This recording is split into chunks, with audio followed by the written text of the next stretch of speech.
Networks, and I welcome you today to our interactive discussion on deception-based threat detection with a financial institution's perspective. Before we kick things off, I'd like to point out a few housekeeping items. Number one, listen via your computer audio or via your dial-in, not both. Number two, please make sure that all lines are muted during the webinar. If you have any questions or want to report a webinar difficulty, please use the question panel. This webinar is being recorded, and a link of the webinar recording will be emailed to all attendees. Now let me introduce our panelists.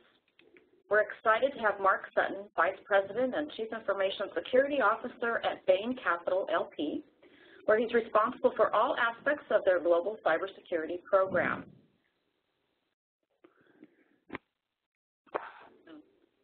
Also joining us today is Carolyn Crandall, the Attivo Networks Chief Marketing Officer. Carolyn's current focus is on breach risk mitigation by teaching organizations how to shift from a preventive-based security infrastructure to one of an adaptive security defense based on the adoption of deception-based cyber warfare. Carolyn and Mark, thank you both for joining us today. Thank you very much. And I apologize real quick here. I don't know, WebEx is being a little possessed here and keeps advancing the slide when we are not ready to do that. So if we end up clicking back and forth, please forgive us, but I do not know what's going on with WebEx there. But first, let me welcome Mark, and love to have you do a quick introduction of Bain Capital so that everybody can understand a little bit about the company, your background. So Mark, can you please introduce yourself? Absolutely. Thank you very much for having me, and pleasure to be on the WebEx here today. So yeah, Mark Sutton, I'm the Chief Information Security Officer at Bain Capital. I've been here now for what will be 3 years in March. And I came from the dark side, or the vendor side, as I should say. Whether it's dark, I'm not sure, from an information security services provider in the MSSP space. And I spent a number of years there working with companies of all different shapes and sizes, helping them mature their information security program before moving over to the practitioner side here at Bain.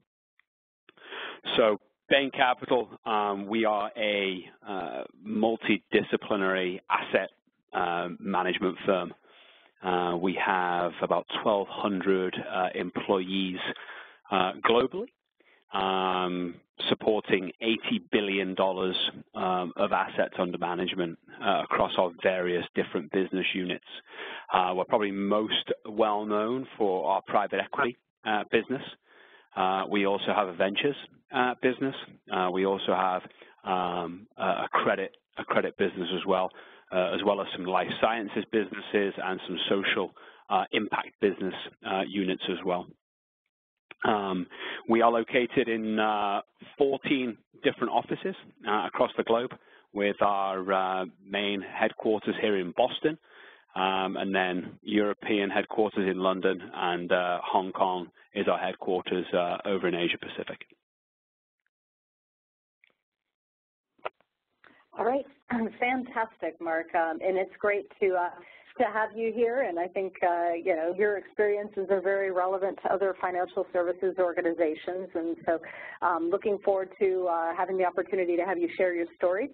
And on the topic of stories, I always think it's fun to start off and hear a little bit about somebody's favorite breach story. There's so many to choose from, but love to hear if you have a favorite, and if so, what makes it your favorite? Yeah, I don't know if I can call it favorite when I think of breaches, because you know I would hate to be on the receiving end of some of this media around these big breaches, but I think for me, when I think of breaches, and if I think about my favorite ones, they're probably the ones that I've used to my advantage to be able to move the needle on my information security program internally here at Bain. So if there is an organization that has been breached that has a similar footprint to us, I may, use that to my advantage when talking to senior leadership or the board of directors here around my desire to bring in a new control, change a policy, or get additional budget or additional resources to try to mitigate that risk or counteract the threats that were apparent in that breach. I also think that from a breach perspective, breaches that help move the needle from a user perspective, right? And I think there's been many just this year where, users are now kind of front and center and impacted more than businesses. So users are now starting to think about their implications of their actions online in their personal life, and I hope that indirectly helps me that they're going to do it when they're on the corporate network. So you think about Yahoo, obviously Equifax, right? HBO, because people were concerned about Game of Thrones and whether they were going to get to watch that, and then obviously most recently with Uber. So I think that's something that I've been looking at from a breach perspective of essentially how can I use it to help me. Great, thank you for that. So moving forward, you obviously have a very robust security infrastructure and program, and given the assets and the customer base you support, keeping that data protected is critical. And so you looked at deception, you added deception to your security infrastructure. Can you talk a little bit about the role of deception in your security program? Yeah, absolutely. I think like most people, we have moved into a direction of a multi-layered defense program, right? Where, I'm under no illusion, even with what the best sales guys will tell me, there isn't one silver bullet, right? That's gonna solve for all my problems. So with the number of different threat vectors that are out there today, you can't just rely on a single control, a single process, or a single policy that's going to save you. So it really does come down to that multi-layered, multidisciplinary approach, really from a defense in depth standpoint, to kind of withstand the number of attacks and the different type of attacks and the different techniques and tactics and procedures that the threat actors and the adversaries are using today. I also think that culturally, inside my organization, there are certain controls that are easier to be approved and easier to be implemented within the program. Certainly, we've kind of grown up in a main mentality of let's not stop the business operating, and being able to block anything was almost a dirty word. So we had to really shift our mindset to detection and rapid response of alerts and incidents that our detective controls had spotted. So it was easier for me to apply 2 or 3 detective controls than try to add one preventive control either on the network, and the network team were going to be screaming about that, or on the desktop, where the desktop engineering team would be getting involved. But for us, the deception was that kind of compensating control, almost like a last layer, a last line of defense within my organization to kind of give me an additional detective control throughout my environment. Great. So on that note, so you got your company bought into the need to shift the investment towards detection and response as it met into your business priority and in your operations.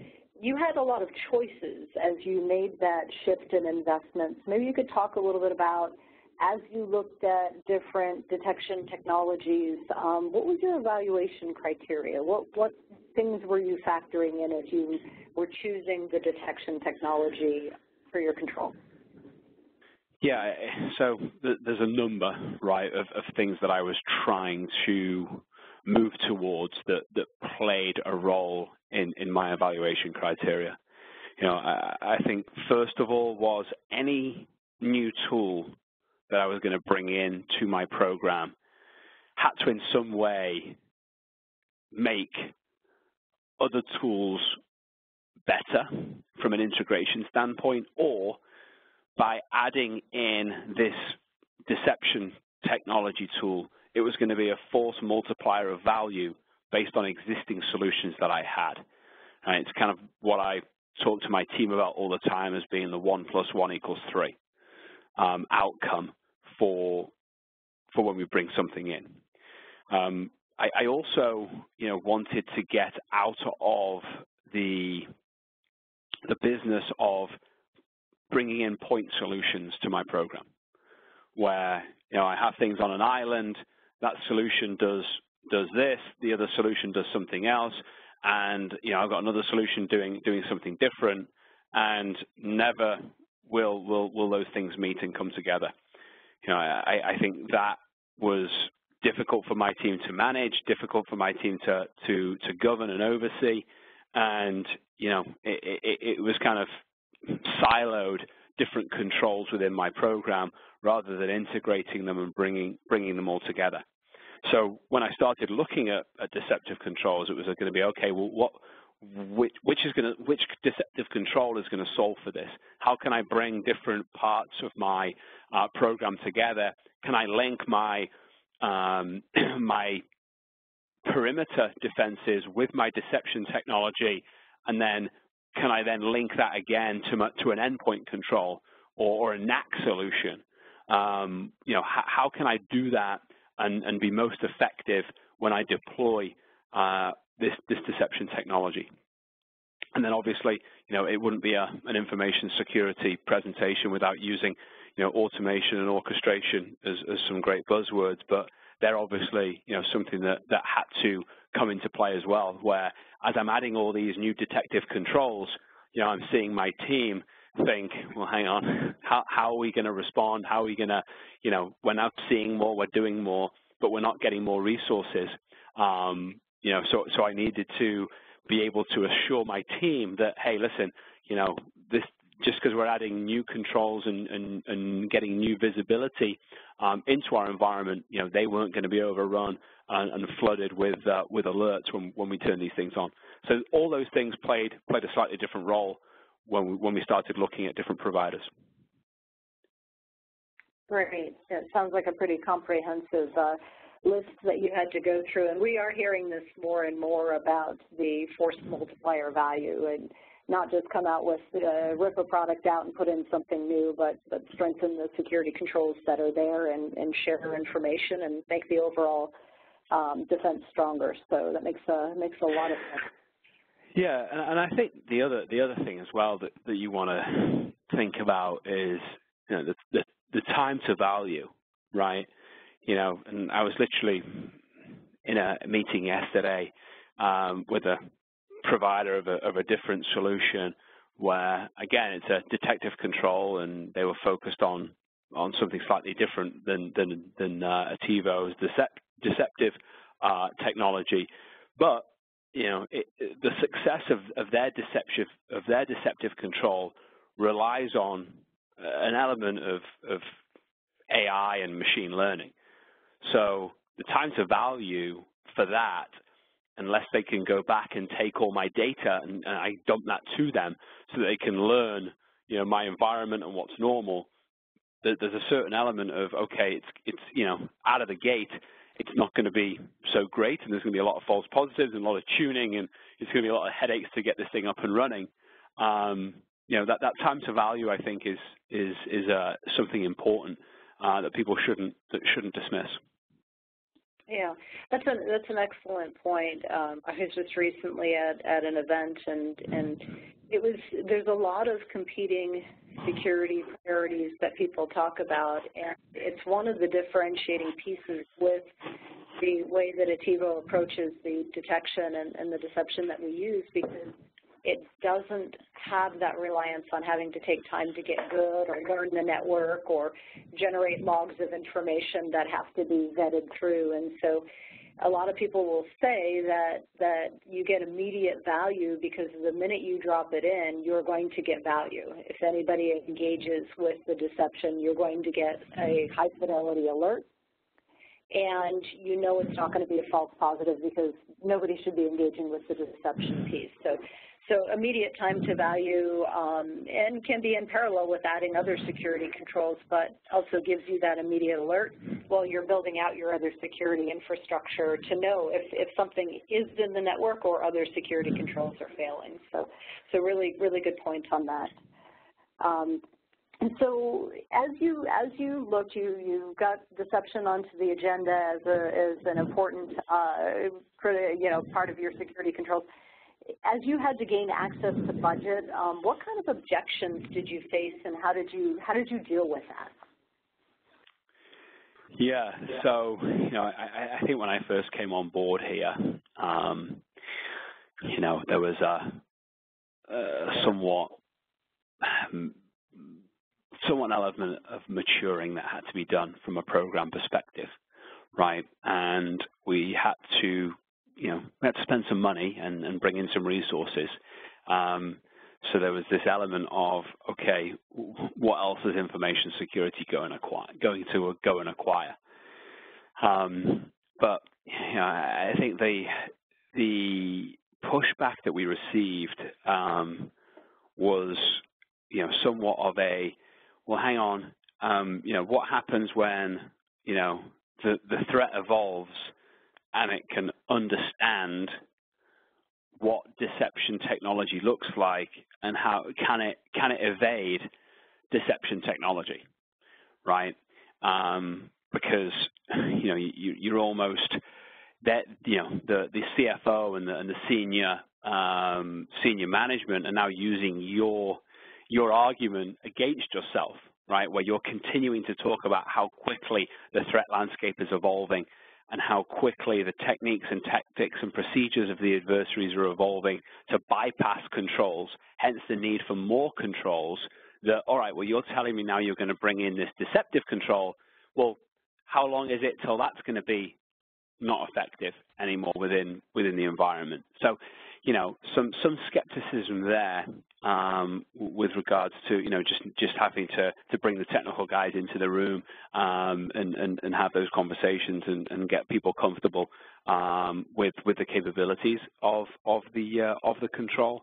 But really it came down to just being a okay, if there are gaps within my program, and I know that there are gaps, let me put in a kind of baseline blanket coverage of detection through a deceptive control, and that was a way that I kind of got through any kind of skepticism and pushback from a budgetary perspective.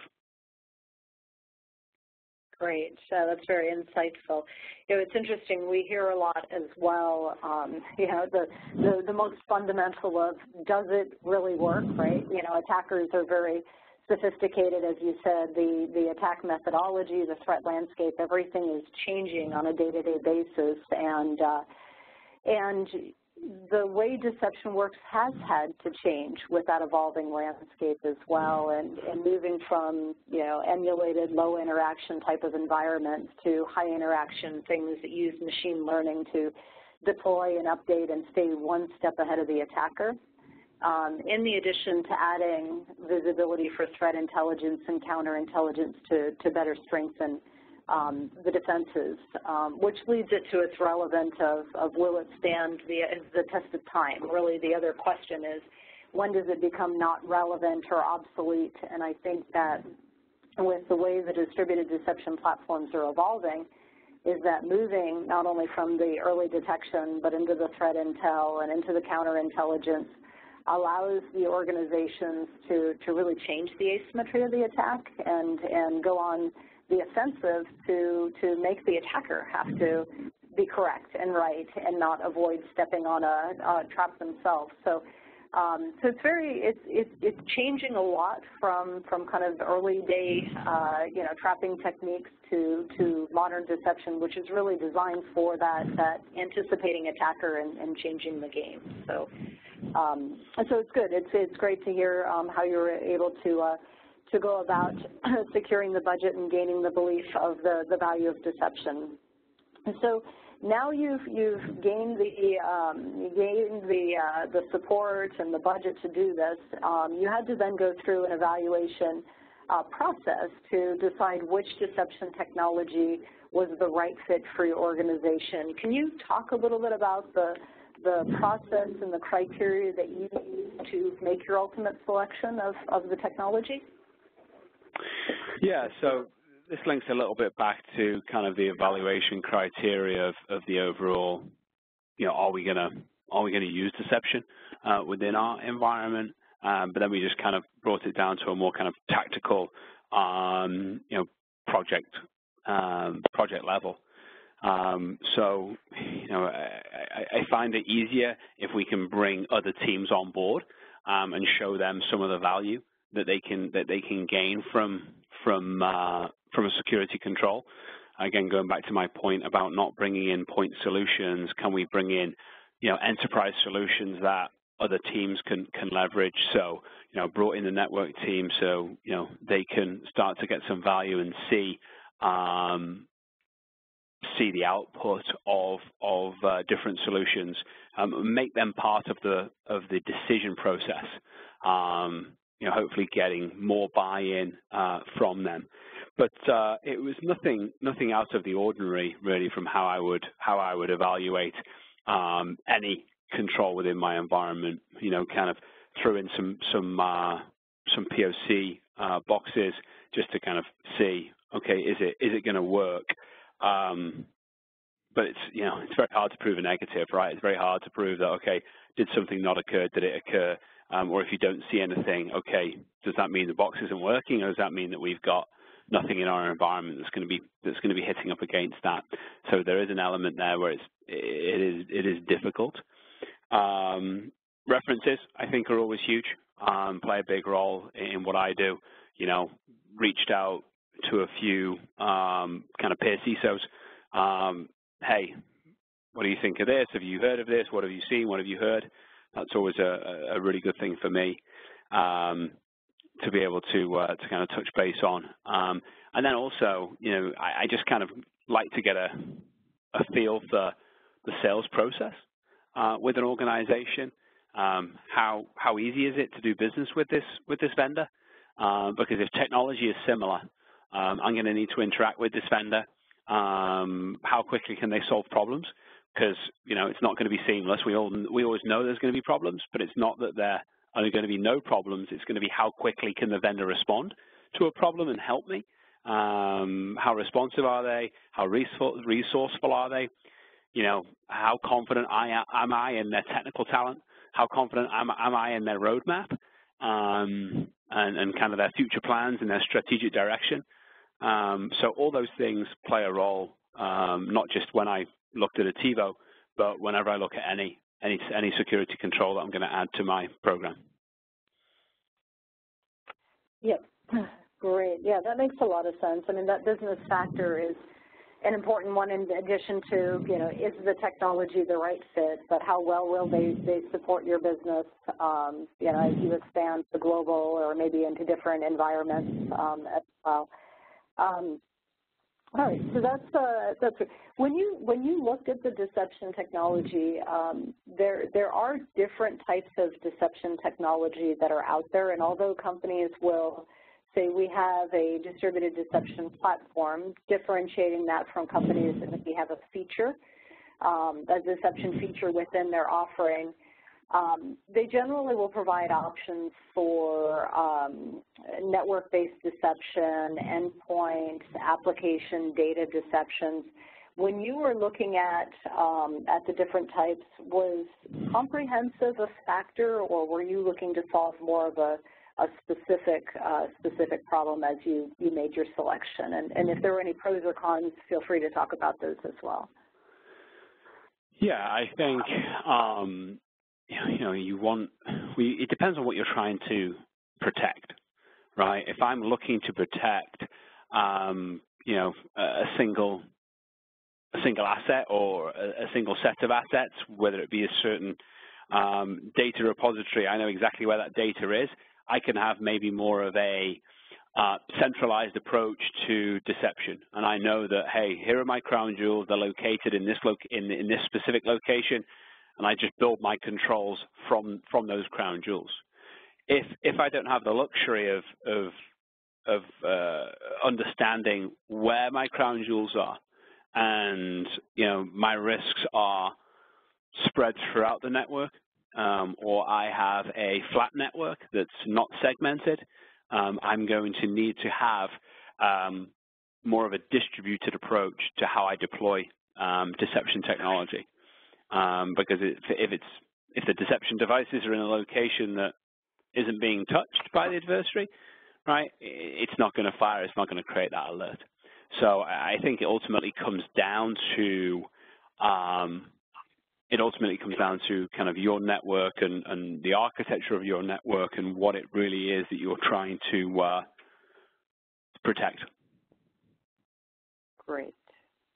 All right. We talked a little bit about this before, in the competing priorities, and we've talked to several customers, to our prospects, that have talked about they're bought in, they love the deception, they've chosen their vendor, and then they get stalled because there's other competing priorities. So the project stays on the list, but sometimes gets mulled up with competing priorities. So when you looked at justifying deploying Attivo over other competing priorities, or maybe you wove it in against bigger projects given the immediate time to value that you could have, how did you overcome those competing priorities and make the decision to deploy deception sooner than later?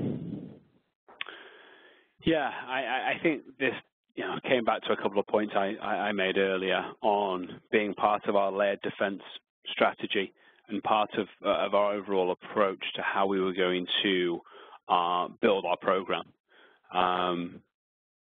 within the network, and really talking to senior leadership and getting them on board with, hey, there are two types of companies, right? Those that have been hacked and those who are going to be hacked again. And the whole notion of it's not a matter of if, it's a matter of when. And really thinking, okay, how much of the detective control or other competing solutions getting me, right? What gaps are they still leaving? What's the kind of ROI for that control based on resources to deploy it, how many other teams I'm going to have to involve to be able to deploy that, how quick is it to get this thing up and running.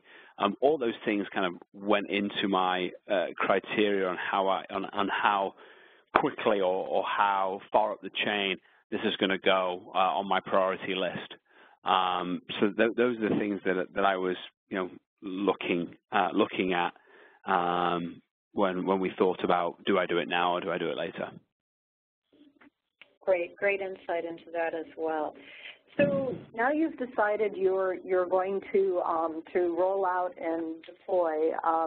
Can you talk a little bit about what kind of effort and resources were required to stand up deceptions in your environment?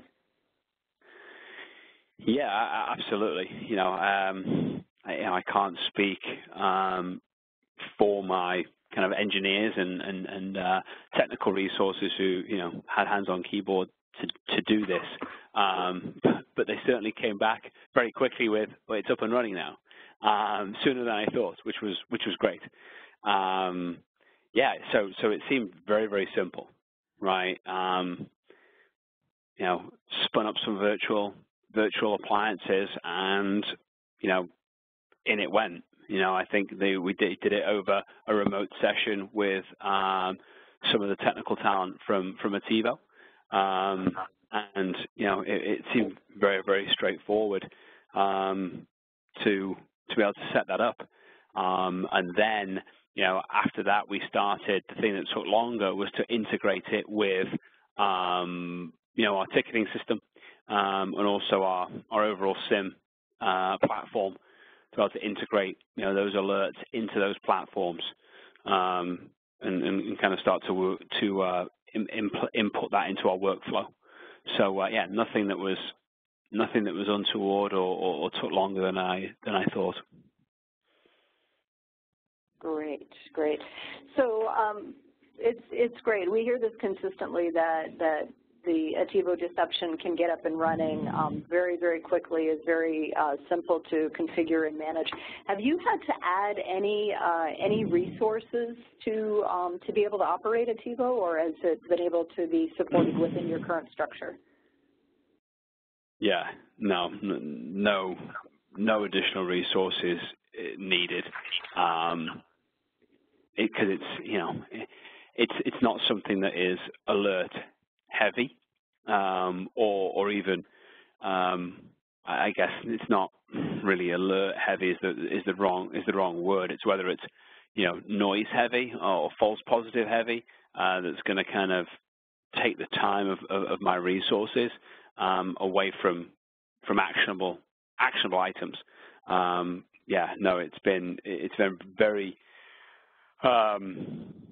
very easy from a deployment standpoint and a resource standpoint. That we've got it set up, and it's doing what it says it does, which is refreshing sometimes for a technology where you're oversold and underdelivered sometimes on the performance, where you ask questions during the sales cycle and the answer was yes, but really it should have been yes but.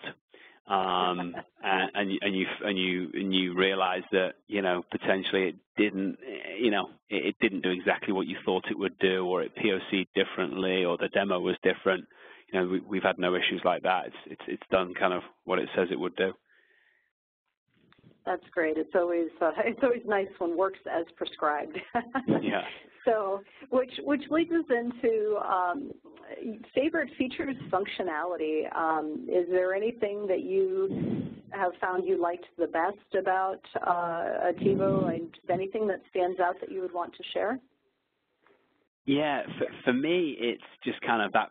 It's almost peace of mind, right? Or that kind of that knowledge in the back of my mind that if we're receiving alerts from other controls and incidents, may get escalated to me. My first question is, okay, well, is it an Attivo? Has Attivo fired, right? And the answer to that question, yes or no, kind of either says, okay, we're gonna, do we need to, execute on our IR program, or does this stay at the current level and we have to analyze it further, based on a yes or no of if it's coming from Attivo. So it's knowing that the efficacy of that alert and the actionableness of that alert is something that is kind of very, very much peace of mind for me. So that's a great feature. The other piece that I like as well is the sandbox feature, where my guys can throw things at it, and we don't need to have any other big sandbox-like features. We have that on our firewalls, but we don't own the firewalls. So instead of me having to go and play nice in the sandbox, no pun intended, with the network guys, we've got our own. So we can use the bot sync as a sandbox, which is great. So they're the things that probably are my favorite feature functionality. Great. Okay. let's transition over to where do you see the future of deception heading? This talks a little bit to the relevance of deception, but also what role do you see it playing in the future for your and other financial services organizations? Yeah, I think, you know, I think it's going to only increase. And the reason I say that is because I don't think as an industry we can solve the resource problem quickly enough. Right? I think everyone's talking about the resource problem, whether it's just a finite number of resources and how we get people into the security industry or how we get women into the security industry or whatever it may be. Everyone's talking about it, and that's a known issue.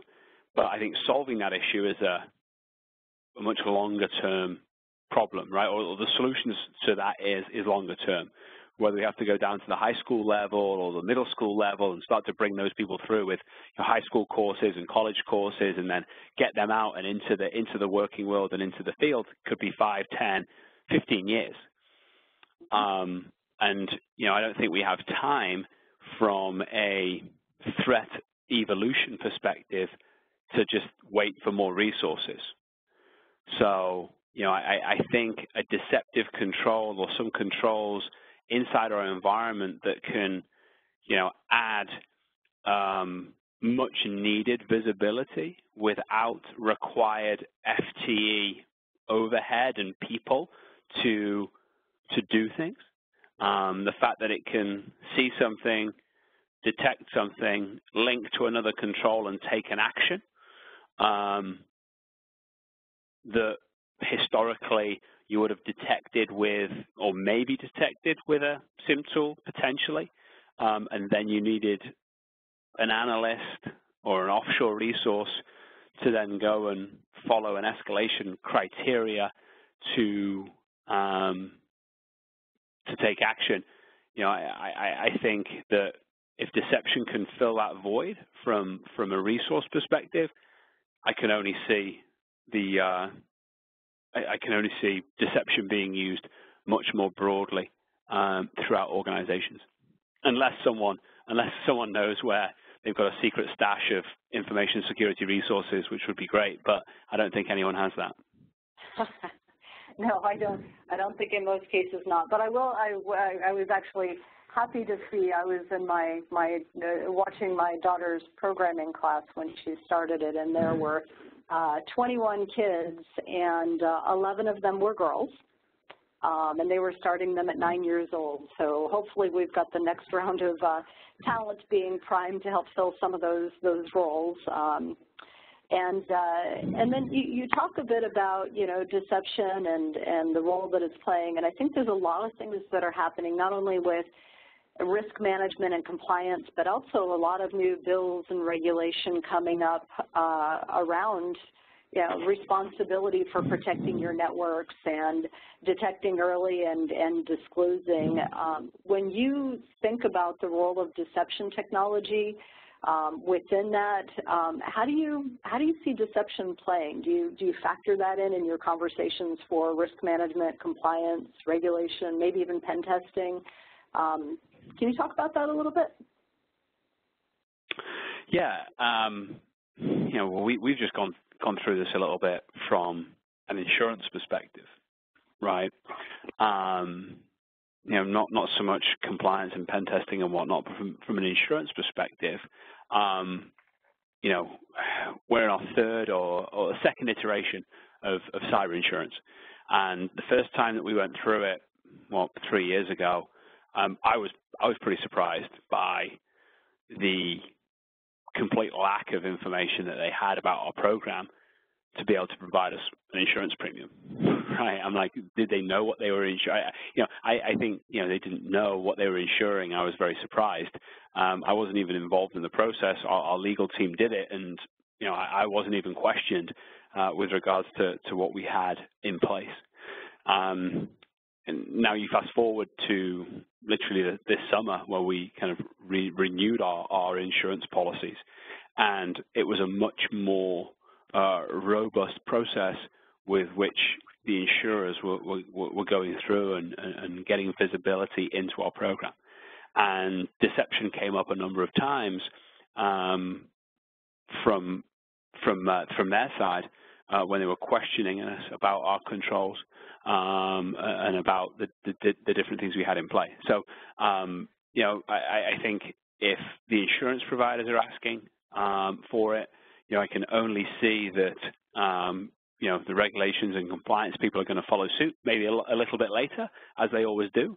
But yeah, I can certainly see that playing a larger role as we move forward.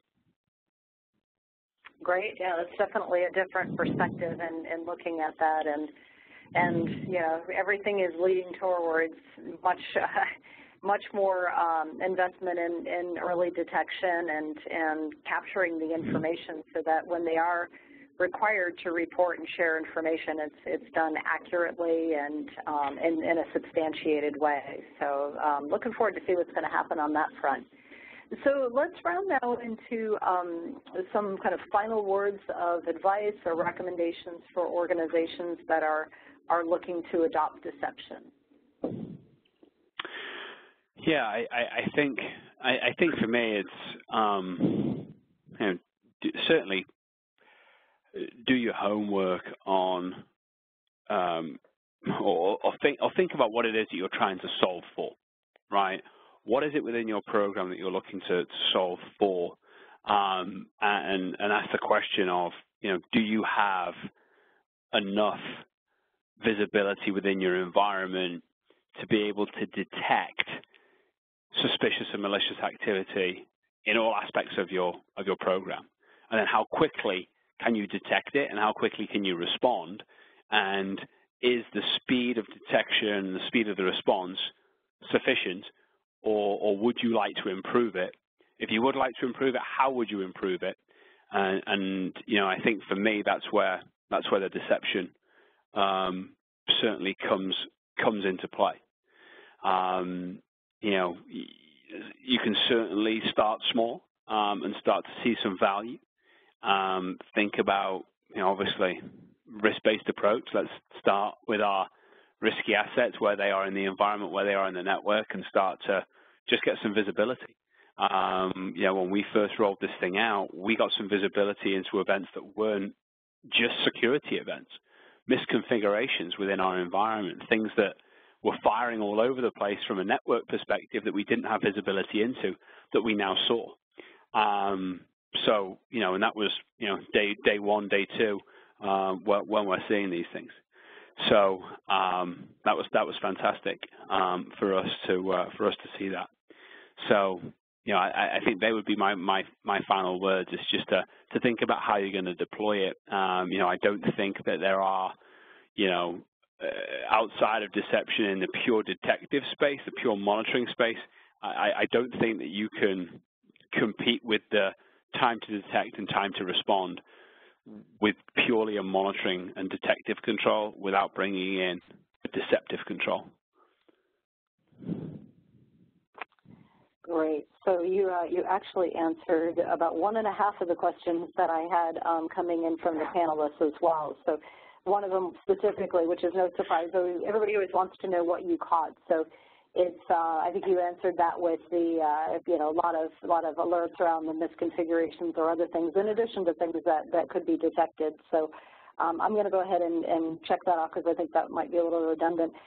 The other question that came in was around the integrations, and you talked about the value of making other security controls stronger. Can you talk a little bit more about the integrations and the value you saw from that? Yeah, so we integrated our solution with our NAC solution, so we can be able to quickly quarantine endpoints from the network. Not disconnect them. Again, blocking, disconnecting, dropping machines off the network is what I would put in the bucket of a CLM, right? A career limiting move here at Bain. So we just, you know, put them in quarantine and fire off a ticket that we would then respond to. So that was one integration, and then the other one was putting all the events into our SIM and security operations tools to be able to get all the visibility in one place. They were the first ones that we had, and 2018 for me is a year of kind of my tagline for 2018 is nothing new. We've made, as I said, we're in I'm coming into my third year, so I think we're going to be making more value from our existing purchases and just making things work better together within our program. So we'll continue with the integrations in 2018. Okay. And then the last question that I have, unless I'll double check with Brooke, I think there might be one more that just came in. Is there anything that you would have done differently? Yeah, that's always a great question. So, not really, no. The integrations we didn't do out of the gate. Right, we didn't integrate with NAC, we didn't integrate with our SIM, and we did leave it on its own because we didn't know what we didn't know with what it was going to kind of create and how noisy it was going to be, and well, hang on, how accurate is this? And there's that little bit of kind of trepidation, right? Whenever you're like, all right, well, I'll believe it when I see it, right? Let's just kind of tiptoe gently into this. So maybe hindsight, okay. Would I have done something different? Would I have maybe said, okay, it's fine, and just kind of implement everything with, I don't know if reckless abandon is the right word, but if I were to roll things out more broadly, if I'd known what I know now, would I have done that? Yes, but from a, from a pure, I guess, project management standpoint, I think you're always going to kind of tread lightly and go at it in a kind of logical approach and logical pace for the culture of your environment. So I don't know if that answers the question. I think it does, and I think it makes a lot of sense too, both in deployment models that we've seen of our customers where they start, they see the benefits, they see the immediate value, and then they expand the environments. Like you said, kind of do the highest risk, highest priority first, and then see the value and expand out. Other people go all in based upon the references and the other examples they see of the scalability of the product. And then the automation is one that comes up all the time. Many people are just afraid to automate because of the number of false positives or information that, like you said, could be a career-limiting move, right? You don't want to block or stop the wrong thing. But with deception, it's different because it is engagement-based, and so when it does go off, it is for a reason, and usually one that is something that you want to stop as quickly as possible. So I've got one more question here that's come in, and this is role of Bayesian-based AI security tools as an overlay for defense.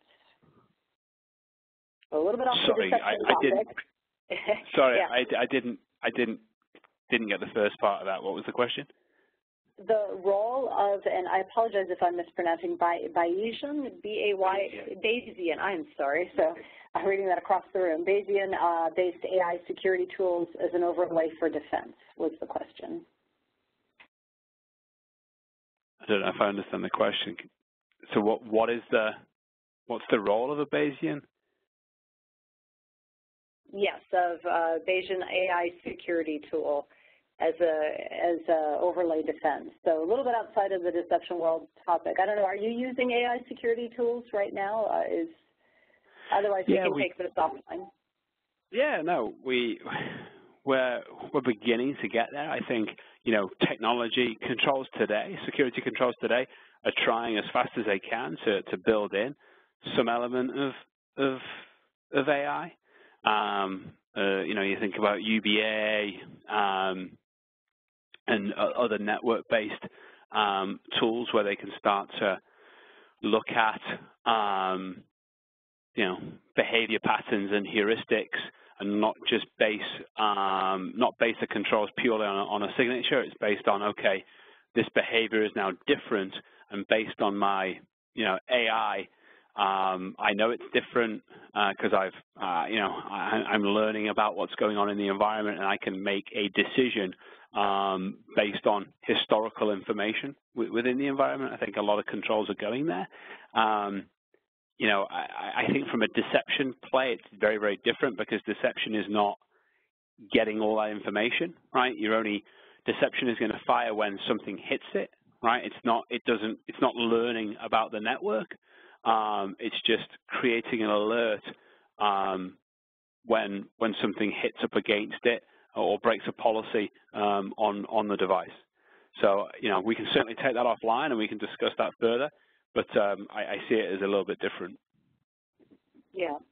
It's interesting. We have several customers that are using both deception and other monitoring or AI tools, behavioral analytics tools, in conjunction with the deception, because what they see is the engagement-based detection is what's going to get them there early, where the other ones take a little while to not only get good and learn, but also they have to be able to have some time to study the patterns.